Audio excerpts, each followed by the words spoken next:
নমস্কার বন্ধুরা, আমি অতসী আর আপনারা দেখছেন অতসীস কিচেন। আমি আজকে বানাবো ঝাল ঝাল আলুর দম। তার জন্য কড়াইতে সরষের তেল গরম করে নিয়েছি, তাতে ডুমো ডুমো করে আলুগুলোকে ভেজে নেব। তো দেখুন এখানে কড়াইতে আলুগুলোকে ভেজে নিচ্ছি। তো বন্ধুরা, ভিডিওটি স্কিপ না করে পুরোটা দেখার অনুরোধ রইল। এখানে দিয়ে দিলাম হলুদ গুঁড়ো, দিয়ে ভালোভাবে ভেজে নেব। আমি এখানে হলুদের সঙ্গে লবণ দেব না, কিছুক্ষণ ভেজে নেওয়ার পরে দেব।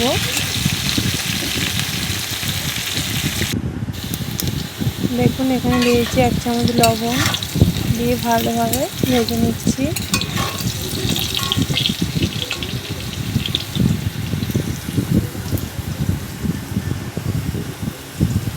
তো আমার এখানে আলুটা ভালোভাবে ভাজা হয়ে গেছে।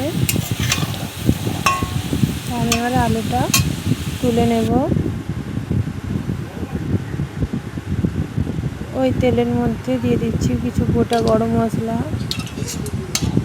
ফোড়নটা ভালোভাবে ভেজে নেব। এই দিয়ে দিলাম পেঁয়াজ কুচি,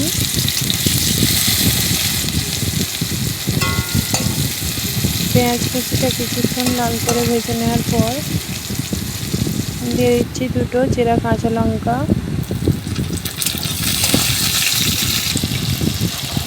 দিয়ে দিলাম একটা গোটা টমেটো কুচি,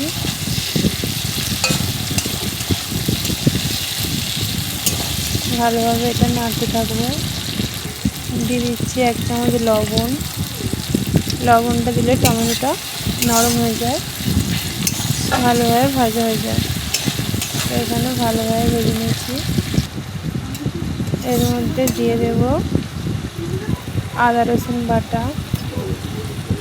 আদা রসুনটাকে টমেটোর সাথে ভালোভাবে ভেজে নেব।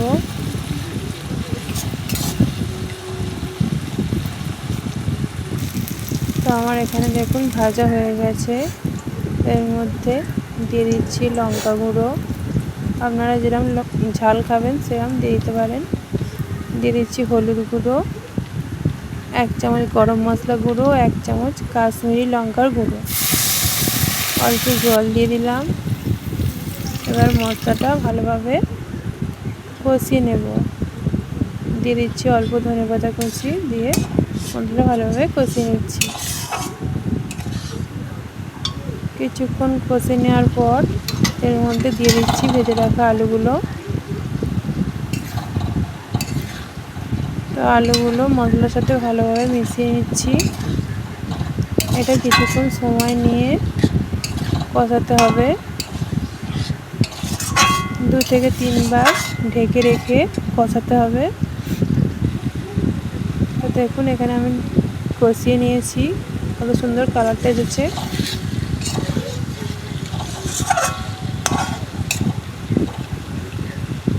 কিছুক্ষণ কষানোর পরে দিয়ে দিচ্ছি জল, দিয়ে দিলাম জল, দিয়ে এটাকে ঢেকে দিলাম সেদ্ধ হওয়ার জন্য। কিছুক্ষণ সেদ্ধ হওয়ার পর দিয়ে দিচ্ছে অল্প চিনি, স্বাদটা ব্যালেন্স করার জন্য।